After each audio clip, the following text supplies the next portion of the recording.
तो आज का यह वीडियो आप लोग के लिए बहुत ही इंपॉर्टेंट होने वाला है, क्योंकि जिन भी विद्यार्थियों का सेमेस्टर 4 में माइनर 2B में साइबर डिफेंस है, उनके लिए बहुत ही मोस्ट इम्पॉर्टेंट वीडियो है यह।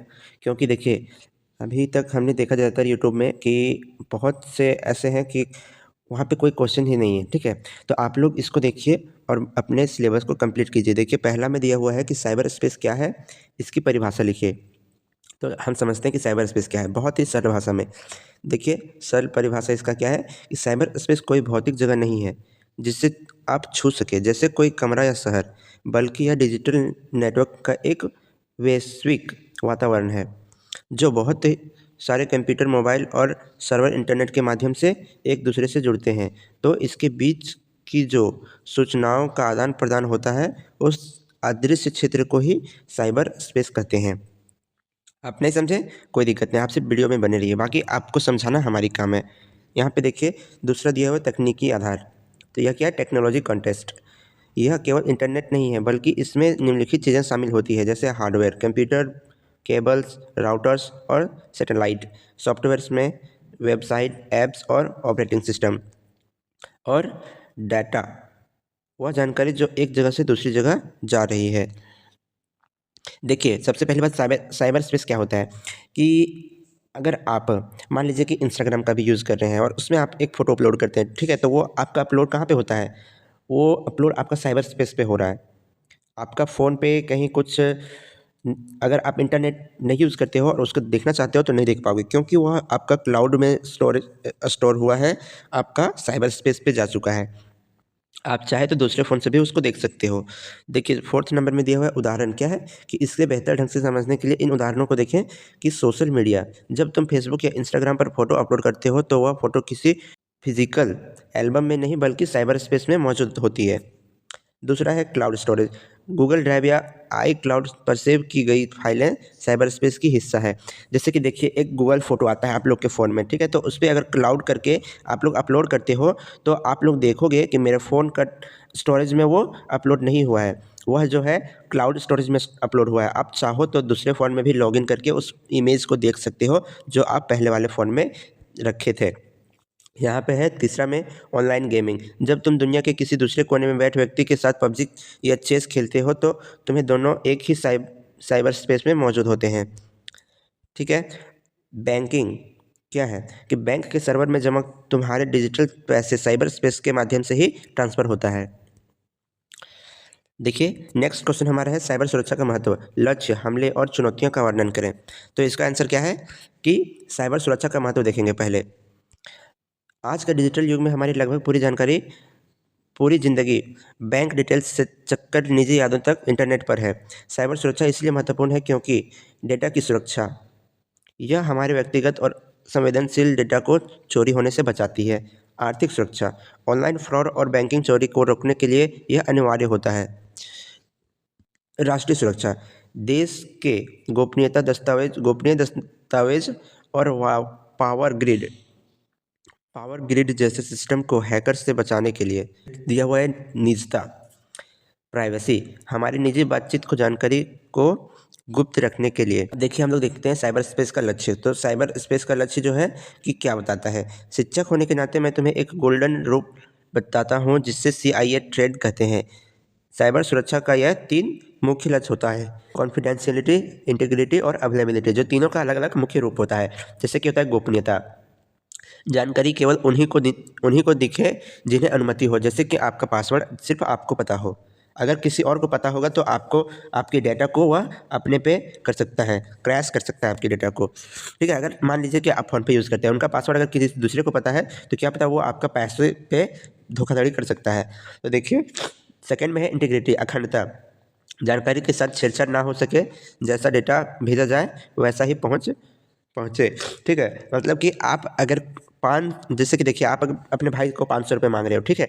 अगर आप वहाँ पे 500 लिख के भेजो और आपके भाई के साथ 700 लिख के ना चला जाए, उसी को अखंडता कहते हैं कि जानकारी के साथ कोई छेड़छाड़ ना हो, डेटा जैसा भेजा गया है वैसा ही पहुँचे। अगर आप 500 भेजते हैं तो 500 ही जाता है। अवेलेबिलिटी, उपलब्धता, ठीक है। जब भी यूजर को डेटा का तो वह बिना किसी रुकावट के मिल सके, ठीक है। मान लीजिए हम अभी फ़ोन पे यूज़ कर रहे हैं, ठीक है। तो अगर हमको जब फ़ोन पे करना होगा और उस टाइम ही एप्लीकेशन ना चले तो फिर रखने का क्या फ़ायदा। जिस टाइम मुझे ज़रूरत होती है उस टाइम अगर वो चालू रहे तो उसी को हम लोग अवेलेबिलिटी कहते हैं और उसे ही अवेलेबिलिटी के नाम से जानेंगे। तीसरा देखिए इसका प्रमुख साइबर हमले। इसका साइबर हमले क्या क्या हो सकते हैं। तो साइबर अपराधी कई तरीकों से हमला करते हैं, जिनमें मुख्य रूप यह दिए हुए हैं। पहला दिया हुआ है फिशिंग, नकली ईमेल या मैसेज भेजकर अपने आपके आईडी पासवर्ड चुराना। मतलब आपके पास कोई नकली मेल भेजेगा या तो कोई लिंक भेजेगा, अगर आप उस पर टच करते हो तो वह आपकी आईडी, आपके पासवर्ड को चुरा सकता है, आपकी पहचान को चुरा सकता है और आपकी पहचान को चुरा करके वह आपसे धोखाधड़ी कर सकता है, आपके फ्रेंड से कुछ आपके नाम से कुछ बोल सकता है। देखिए मालवेयर, वायरस या खतरनाक सॉफ्टवेयर जो आपके कंप्यूटर को ख़राब कर देता है। वायरस क्या है कि मालवेयर क्या है। मालवेयर एक प्रकार का वायरस है जो लैपटॉप या कंप्यूटर को ख़राब कर देता है। कि अगर आपके फ़ोन में वायरस है ना तो बहुत ही ज़्यादा हैंग करेगा, रुक रुक के चलेगा। क्यों? क्योंकि आपके फ़ोन में वायरस है और वो आपके फ़ोन को रोक रहा है, धीरे धीरे ख़राब कर रहा है। फिर रैनसमवेयर, यह क्या होता है कि आपके डेटा को लॉक कर देता है और उसे खोलने के बदले फिरौती पैसे मांगना। मतलब कि देखिए, अगर आपकी डेटा को कोई लॉक कर देता है और उसको खोलने के बीच में आपको बोलता है कि मुझे कुछ पैसे चाहिए या इसको खोलने के लिए कुछ करना पड़ेगा, तो ऐसे चीज़ों को हम रैनसमवेयर के नाम से जाने जाते हैं। अटैक, यह क्या चीज़ है कि किसी वेबसाइट पर इतना ट्रैफिक भेज देना कि वह क्रैश हो जाए, ठीक है। मान लीजिए कि आपके फ़ोन में इतना सारा नोटिफिकेशन एक साथ भेजा जाए कि वह अपने क्षमता के अनुसार वह आउट ऑफ कंट्रोल हो जाए, आउट ऑफ लिमिट हो जाए, तो आपका फ़ोन काम करना ही बंद कर देगा। क्योंकि जितनी लिमिट उनकी थी वह सह लिया, अगर उससे ज़्यादा आया तो वह क्रैश हो सकता है, ठीक है। किसी वेबसाइट पर इतना ट्रैफिक भेजा जाता है कि वह क्रैश हो जाए, उसे डीडोस अटैक के नाम से जानते हैं। अब देखिए इसकी चुनौतियाँ हम देखेंगे कि चुनौती, चैलेंज ऑफ साइबर सिक्योरिटी, ठीक है। देखिए साइबर सुरक्षा के क्षेत्र में आज से बहुत बड़ी मुश्किलें हैं। चुनौती और विवरण देखेंगे कि तेज़ी से बढ़ती तकनीक, हैकर्स हर दिन नए तरीके ढूंढ लेते हैं जिनसे निपटना मुश्किल हो जाता है। कि आजकल के जो है ना, जितना डिजिटल दुनिया होती जा रही है उतना ही और भी खतरे बढ़ते जा रहे हैं। एक से एक हैकर्स जो है ना, रूल, नियम और एक से एक तरीका अपना आजमाते जा रहे हैं। देखिए यहाँ पे दिया हुआ है, सेकंड में है जागरूकता की कमी। आज भी बहुत सारे लोग अनजान लिंक पर क्लिक कर देते हैं। जैसे कि देखिए बहुत सारे ऐसे गांव या क्षेत्र हैं, हमने देखा है कि वहाँ पर फ़ोन क्या होता है इस चीज़ के बारे में नॉलेज नहीं है, तो वहाँ के लोगों को बहुत ही आसानी तरीके से ठगा जा सकता है। हमने देखा था कि एक गाँव था, वहाँ पर एक छोटा बच्चा था, ठीक है, ज़्यादा नहीं है, कुछ 12 से 13 साल का था। वह एक फ़ोन रखता था, एंड्रॉयड फ़ोन रखता था। उसे कुछ जानकारी नहीं थी, तो उसके फ़ोन में मैसेज आया था, यही क्या, लॉटरी के बारे में, कि आपने 7 करोड़ जीते हैं, ठीक है। तो उस बच्चे को बताया होगा कुछ कुछ ऐसा ही। तो उसमें क्या होता है कि उस बच्चा ने चाहता है कि हमारी फैमिली इतनी गरीबी से गुजर रही है, अगर मैंने यह किया है तो बहुत ही सही होगा। और जो जो बोल रहा था, और वो बच्चा किए जा रहा था कि आधार कार्ड का फ़ोटो, पासबुक फ़ोटो। उस बच्चे के पास तो पासबुक फ़ोटो नहीं था, सिर्फ आधार कार्ड था। बट उसने क्या सोचा था कि मैं अपने भाई से पूछ के अपने भाई का अकाउंट देता हूँ और अपना आधार कार्ड दूंगा।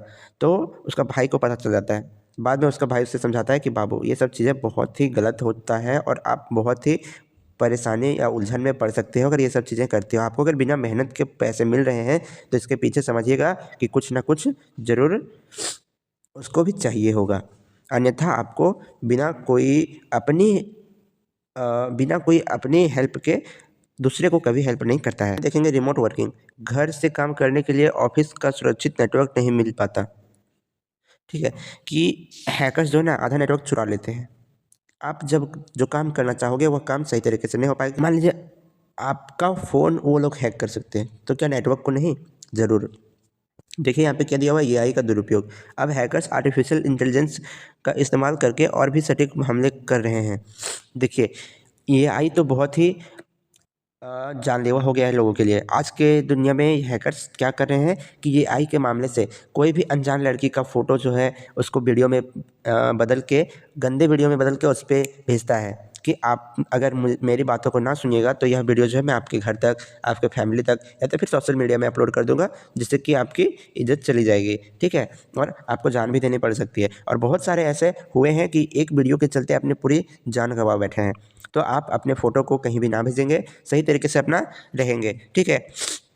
यहाँ पे जो है मेरी शिक्षक की सलाह, साइबर सुरक्षा केवल सॉफ्टवेयर का नाम नहीं, यह एक आदत है।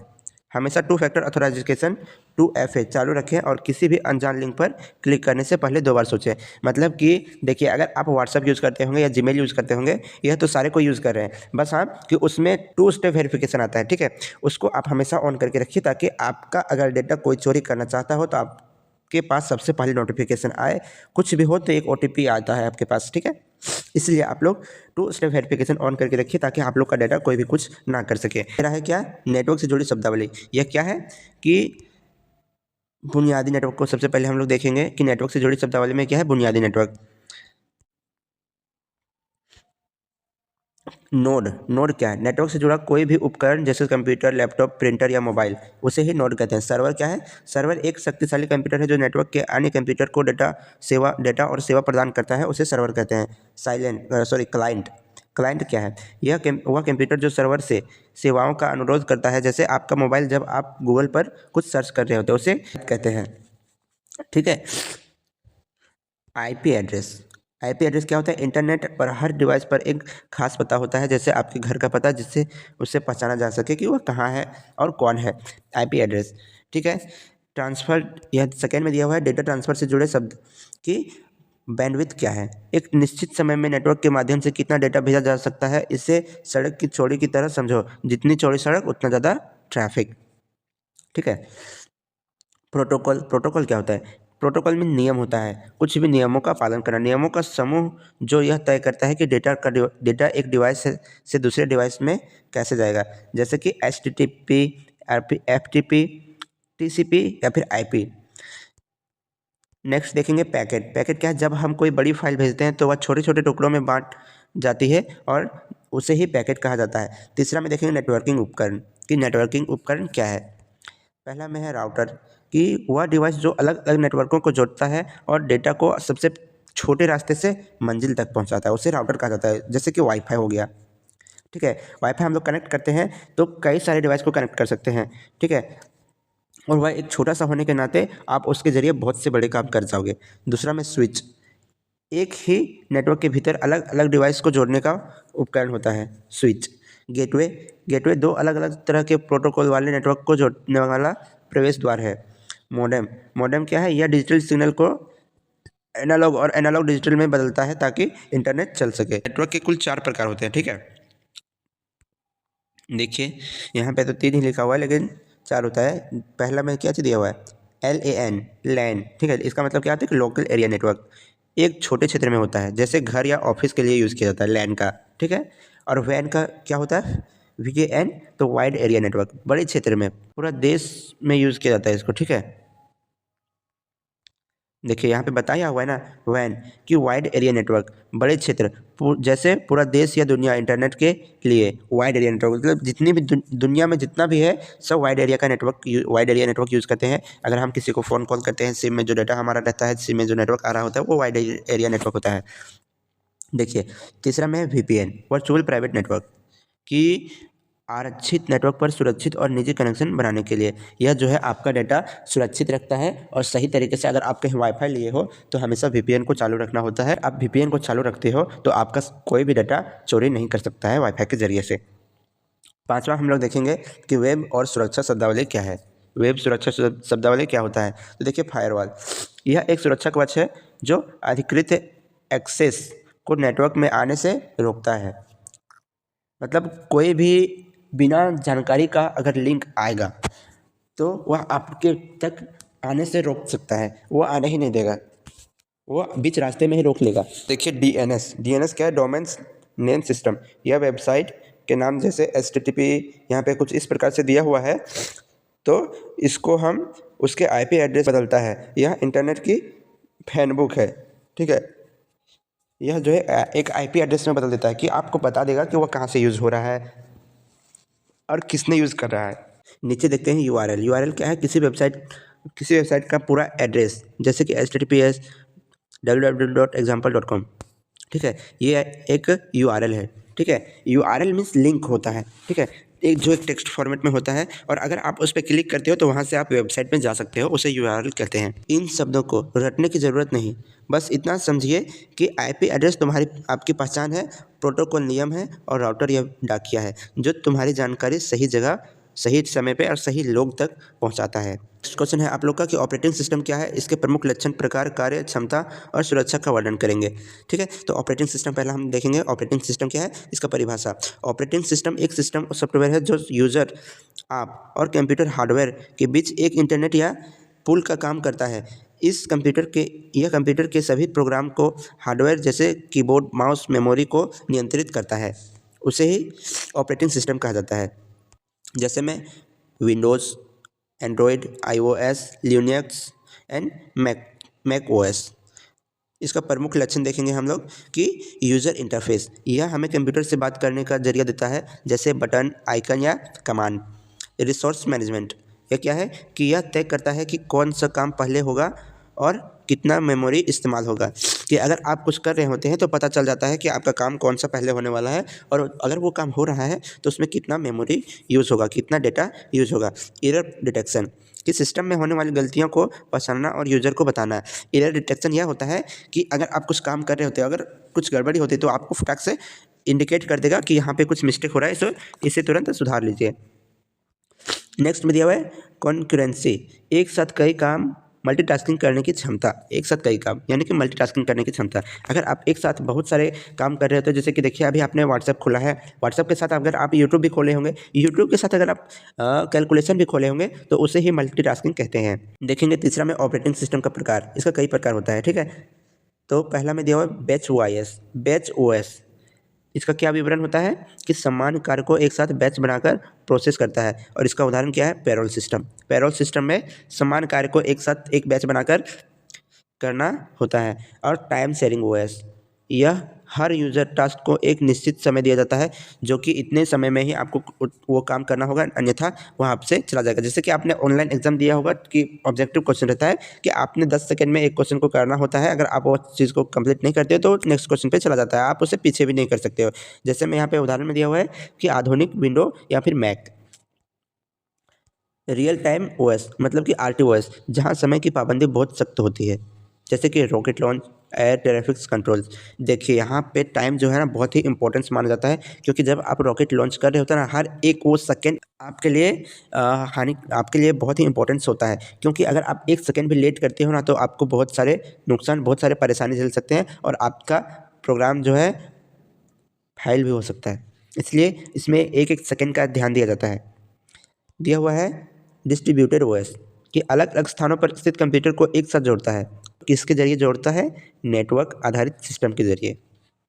मोबाइल ओएस क्या है, तो खास तौर पर स्मार्टफोन के लिए बनाए गए हैं। यह एंड्रॉयड आईओएस में होता है। इसका कार्य और इसकी क्या क्षमता है।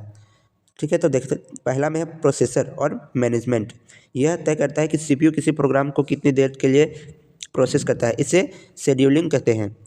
दूसरा में दिया हुआ है मेमोरी मैनेजमेंट, कि रैम को मैनेज करना कि कौन सा डेटा कहाँ रखा जाए। रैम का क्या काम होता है, मेमोरी मैनेजमेंट का क्या काम होता है कि अगर आपने कोई फाइल सेव किया है तो उसको क्लाउड पे सेव किया है या तो फिर आपने अपने मेमोरी पे सेव किया है, तो मेमोरी मैनेजमेंट वह तय करता है। नेक्स्ट में दिया हुआ है फाइल मैनेजमेंट।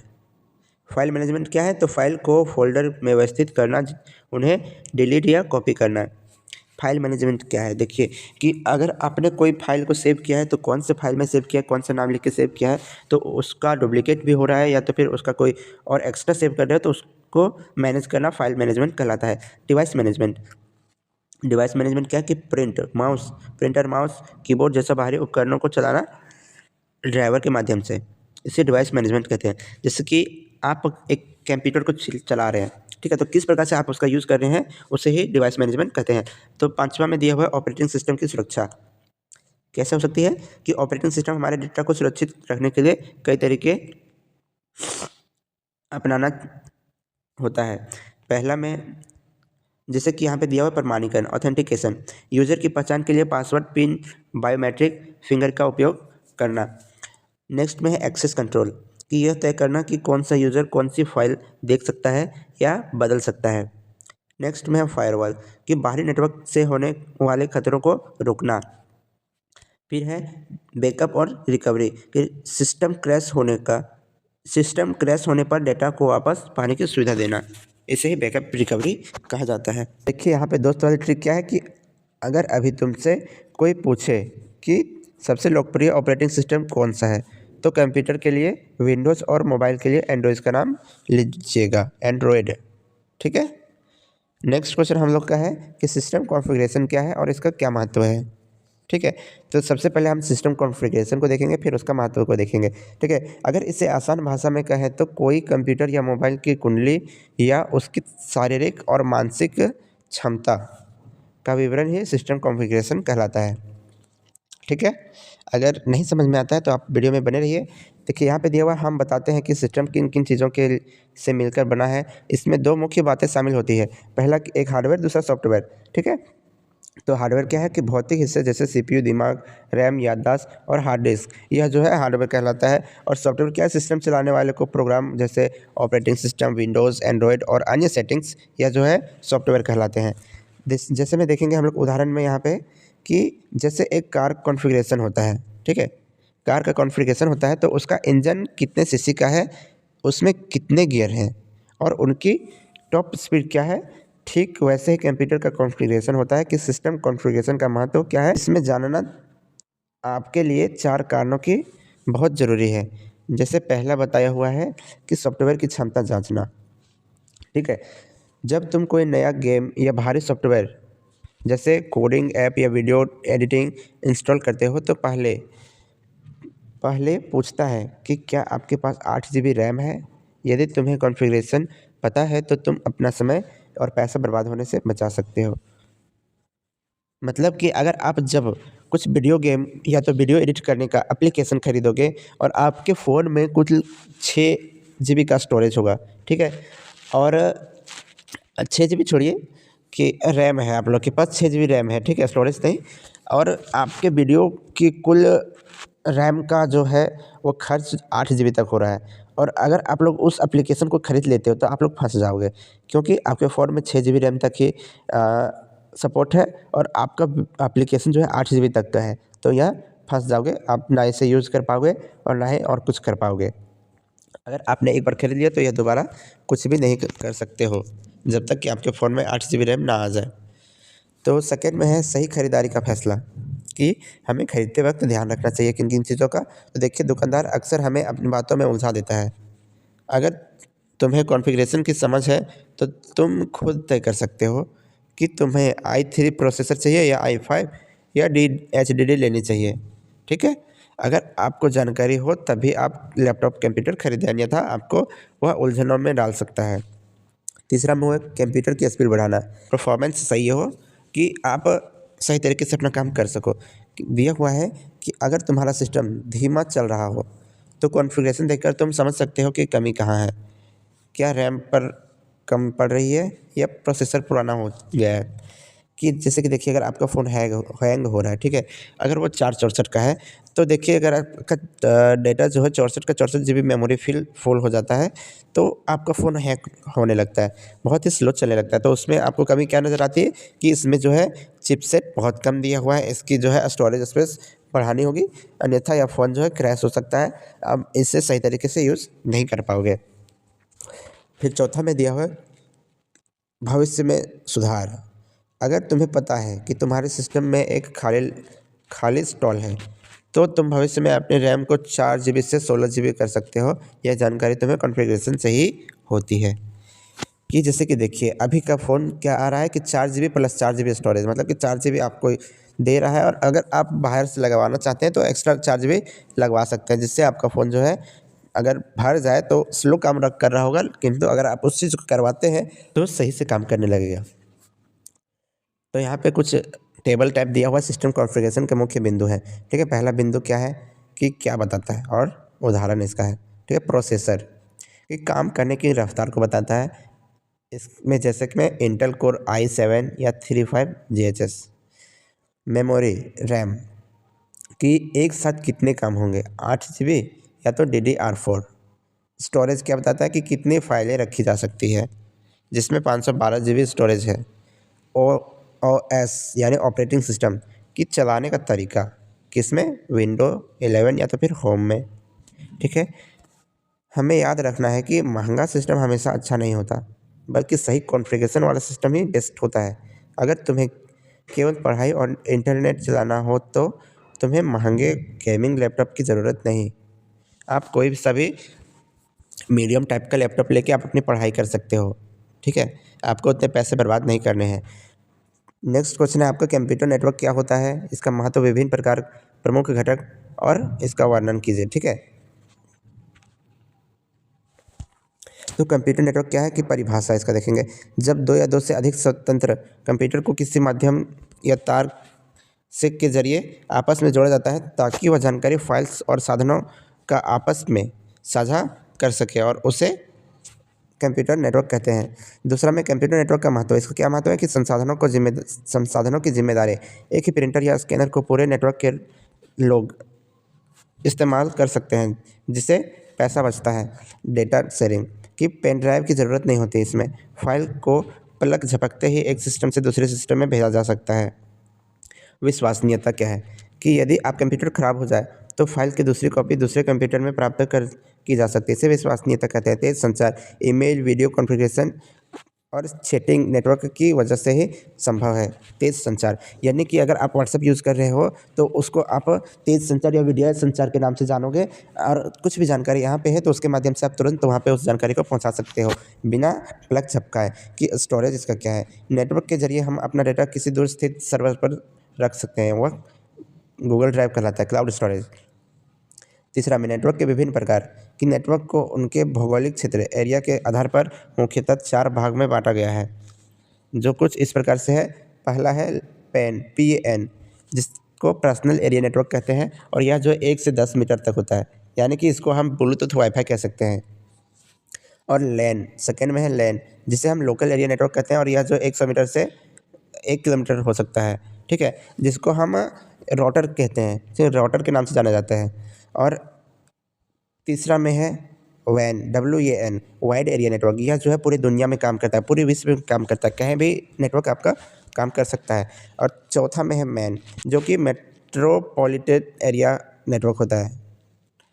यह जो है 5 से 50 किलोमीटर होता है, यानी कि एक छोटा टावर होता है आप लोग के गांव में, और यह जो है अगर दूसरे गांव में है तो उस गांव से आपके गांव तक नेटवर्क पकड़ सकता है, उसे ही मैन कहा जाता है, मेट्रोपॉलिटन एरिया नेटवर्क। चौथा में है इसका प्रमुख घटक। यह एक नेटवर्क बनाने के लिए इन 5 मुख्य चीज़ों की ज़रूरत होती है। पहला सेंडर, कि वह डिवाइस जो डेटा भेजना चाहता है। रिसीवर, वह डिवाइस जिसे आप प्राप्त करना चाहते हो। फिर ट्रांसमिशन मीडिया, कि वह रास्ता जिससे डेटा जाएगा, जैसे केवल वाईफाई या तो सिग्नल्स। नेटवर्क डिवाइस, कि NIC कंप्यूटर के अंदर का कार्ड। राउटर, डेटा को सही रास्ता दिखाने वाला ट्रैफिक पुलिस। स्विच या तो फिर हब, कोई इंटरनेट को एक साथ जोड़ने का केंद्र करता है। और प्रोटोकॉल क्या है कि कुछ खास नियम जिसके आधार पर डेटा भेजा जा सकता है, जैसे HTTP या TCP/IP। पाँचवा नेटवर्क के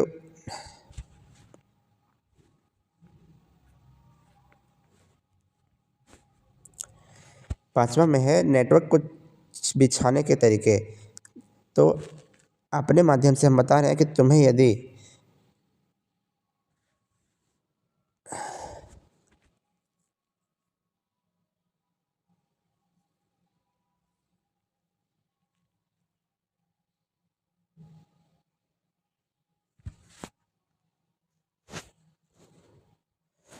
देखिए, आप यह याद रखिएगा कि इंटरनेट कोई जादुई चीज़ नहीं है, यह बस दुनिया का सबसे बड़ा नेटवर्क है, जिसे वाइड एरिया नेटवर्क के नाम से जानते हैं। आज के समय में नेटवर्किंग की समझ होना उतना ही ज़रूरी है जितना कि एक अक्षर की ज्ञान होती है। ठीक है, जिस प्रकार से आज हम ABCD जान रहे हैं, उसी प्रकार से हमें नेटवर्क को अब जानना होगा, क्योंकि आज के दुनिया में नेटवर्क के अलावा कुछ भी नहीं है। तो आपका यह लास्ट क्वेश्चन होने वाला है कि हब, ब्रिज और स्विच में क्या अंतर है, स्पष्ट कीजिए। इसे एक सरल उदाहरण से समझो। हब क्या होता है? एक ऐसे व्यक्ति जैसा जो आपको चिल्लाकर बताता है कि ब्रिज एक गेट कीपर जैसा है। ब्रिज एक गेट कीपर जैसा है, और स्विच एक समझदार पोस्टमैन जैसा है, जो चिट्ठी सही पते पर पहुंचाता है। ठीक है, आइए इसको हम सही तरीके से इसका अंतर देखेंगे कि इसके अंतर को एक व्यवस्थित टेबल के माध्यम से समझते हैं। इसको क्या है, यहाँ पहले देखिए कि एक हब दिया हुआ है, ठीक है। हब क्या है, जब हब के पास कोई डेटा आता है तो उसे कॉपी करता है और अपने से जुड़े सारे कंप्यूटर को भेज देता है, जिससे नेटवर्क जाम या ट्रैफिक हो जाती है और सुरक्षा भी कम रहती है, क्योंकि डेटा उन लोगों के पास भी चल जाता है जिन्हें उनकी ज़रूरत नहीं होती है, ठीक है। हब जिसे कहते हैं, जैसे कि मान लीजिए एक फेसबुक है, अगर उसमें आप कोई डेटा शेयर कर रहे हैं, तो अगर आप अपलोड करते हैं, क्लाउड स्टोरेज पे अपलोड करते हैं, तो वह आप अपने फ्रेंड को दिखाना चाह रहे होंगे, लेकिन वह आपके फ्रेंड लिस्ट में जितने भी कोई हैं वह सारे कोई देख सकते हैं, वह उसे हब कहते हैं।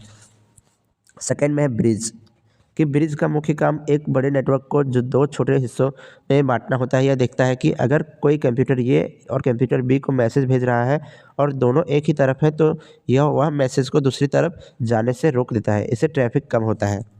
जैसे कि मान लीजिए कि आपने 2 फ़ोटो भेजा किसी को, ठीक है, और दोनों एक ही साथ में जा रहा है तो थोड़ा लेट से जाएगा, और वही कि दोनों में से एक-एक करके फ़ोटो जाएगा तो वह जल्दी चला जाएगा। पहला वाला तुरंत गया, फिर दूसरा वाला तुरंत गया, उसे ही ब्रिज कहते हैं। तीसरा में दिया हुआ है स्विच, कि स्विच को स्पॉट हब भी कर सकते हैं। इसके पास मैक एड्रेस टैबलेट होती है। इससे पता चलता है कि कौन सा कंप्यूटर किस पोर्ट पर जुड़ा है, इसलिए यह डेटा को हवा में नहीं उछालता, बल्कि सीधे सही पते पर पहुंचाता है। आज के समय में ऑफिस और घरों में इसी का इस्तेमाल होता है, स्विच, ठीक है। जैसे कि व्हाट्सएप, अगर व्हाट्सएप पे आपने हाय बोला अपने भाई को, तो आपके भाई के पास ही हाय जाएगा, अन्यथा वह किसी के पास नहीं जाएगा। तो दोस्त की वाली भाषा में आप लोग समझिए कि अगर तुम्हें छोटा और सस्ता नेटवर्क बनाना है जहाँ सुरक्षा की चिंता ना हो, तो हब ठीक है। लेकिन अगर तुम चाहते हो कि नेटवर्क तेज़ चले और डाटा सुरक्षा रहे, तो स्विच हमेशा चुनाव करना चाहिए। Thank you.